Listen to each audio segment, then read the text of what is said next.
Yeah, hi, my name is Matt Morris. I'm the lead co-op designer on StarCraft2. Yeah, our plan at this point is try to do something very similar we did with this year. We have an idea as to the number of commanders. So I can't give the exact number, but we plan on trying to repeat exactly what we had done this year. We've talked about that. There's been a lot of fans been looking for, Brood War heroes.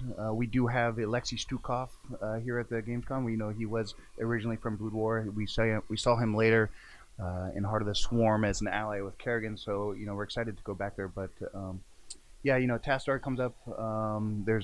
We've talked about doing Cerebrits. There's various Sergeant Duke, Edmund Duke, things like that. So there's a possibility, but no promises at this point.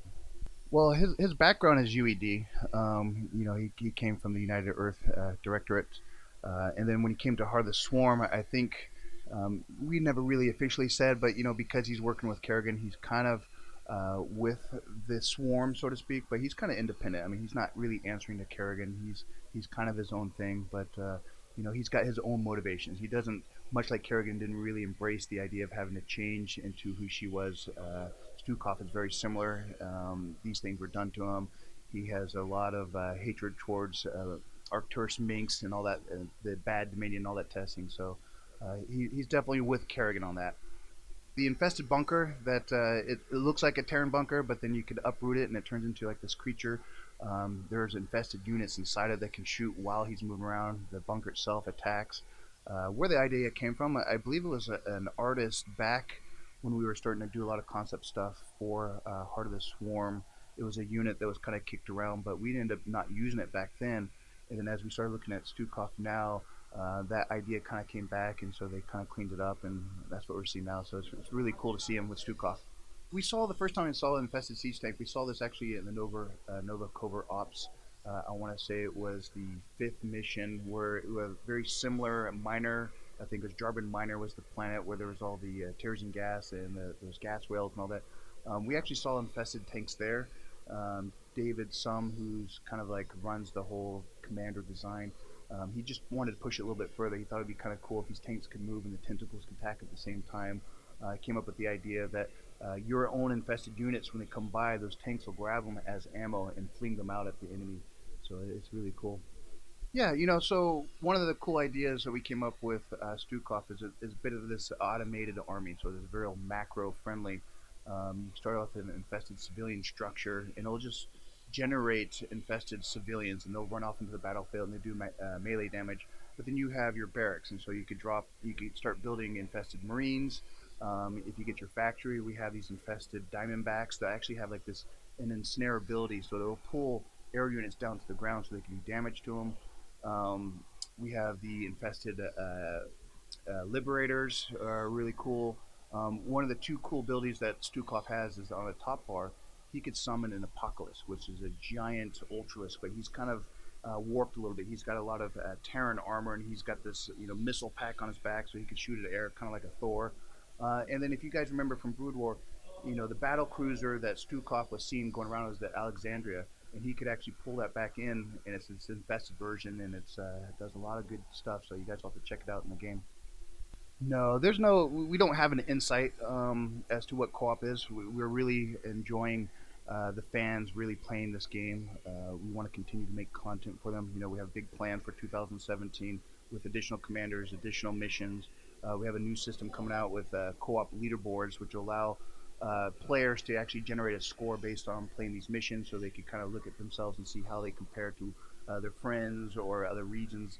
The weekly mutation challenges that we have that adds a lot of spice per week that you can come in and try something new. So at this point, we have no plans of slowing down. So Left to Die is something we've seen a lot of feedback on the forums, Reddit. People have been asking for it.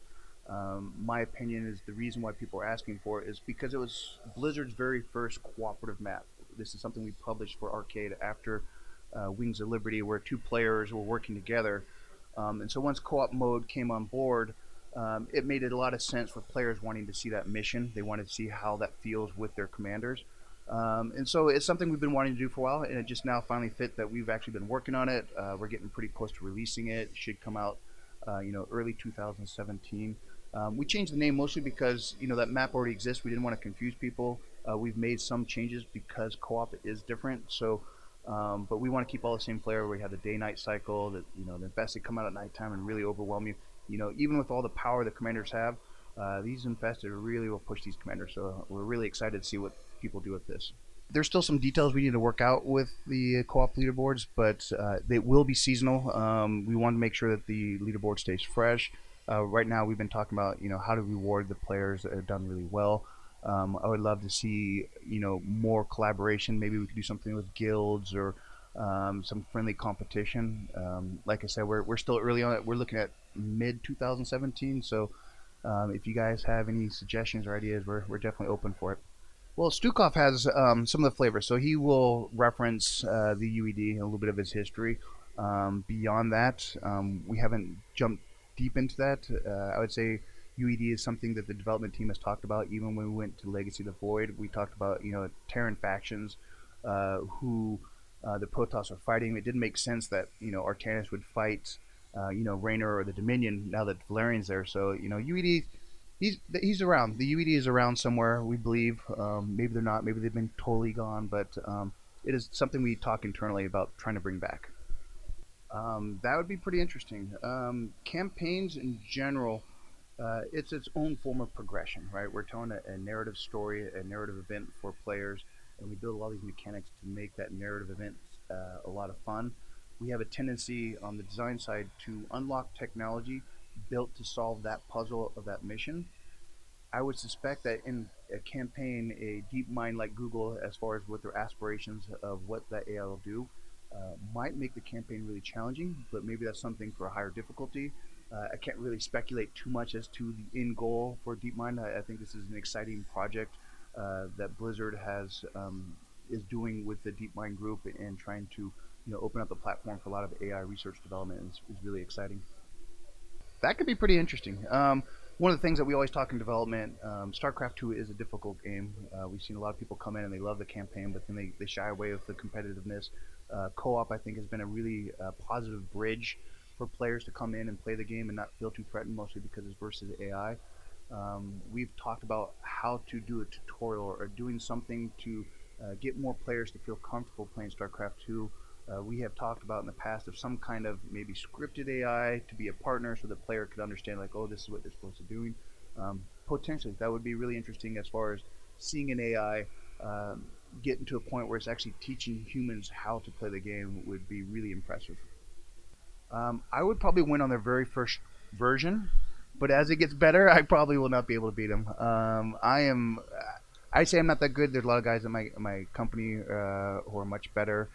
You guys are obviously used to seeing a lot of pro players. I would put myself, if I played a lot, I'd probably be scratching like high gold, maybe getting in the platinum. That's about as my skill cap is right there.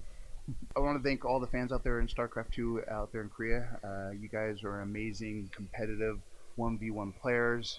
Co-op missions also has a lot of stuff to offer. I don't know if you guys got a chance to check out, Innovation and Hydra played a show match day and they beat the European players. So hopefully, with co-op with this leaderboard, maybe you guys find a little bit of competition. You might want to come over and check it out. So thank you very much.